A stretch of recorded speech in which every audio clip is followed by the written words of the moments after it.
अगर रिसोर्सेज से कोई कंट्री अमीर बनती तो आज वेनेजुला दुबई से 10 गुना ज्यादा अमीर होता। And you can already see what's the condition of Venezuela right now.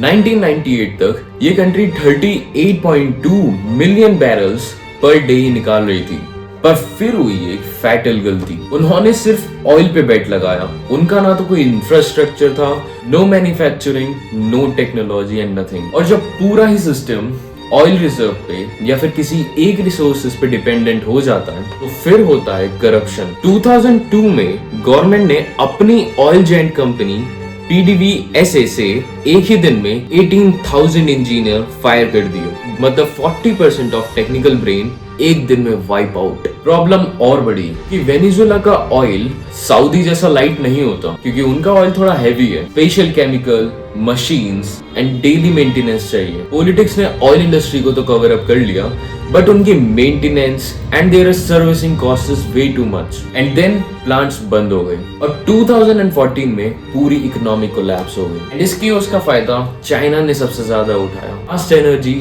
Fast growth and fast development. और यही चीज यूएस को बुरी लगने लगी, क्योंकि cheap energy is equal to power. इसलिए 2017 के बाद यूएस ने वेनेजुला पर सैंक्शंस लगाने स्टार्ट कर दिए। बट वेनेजुला सिर्फ ऑयल पर ही डिपेंड नहीं है। Gas, gold, iron and many other main resources उसके पास ऑलरेडी अवेलेबल हैं। जब इतना कुछ हो तो ग्लोबल पावर्स तो कंट्रोल तो चाहेंगी ही। अगर वेनेजुला यूएस के कंट्रोल में आता है, global oil supply will increase. US को इन्फ्लेशन सपोर्ट मिलेगा। चाइना के लिए AI, चिप्स एंड एनर्जी महंगी हो जाएंगी। तो देखो, गेम कंट्री का नहीं है बट एनर्जी का है। I am Kshitij, so stay curious.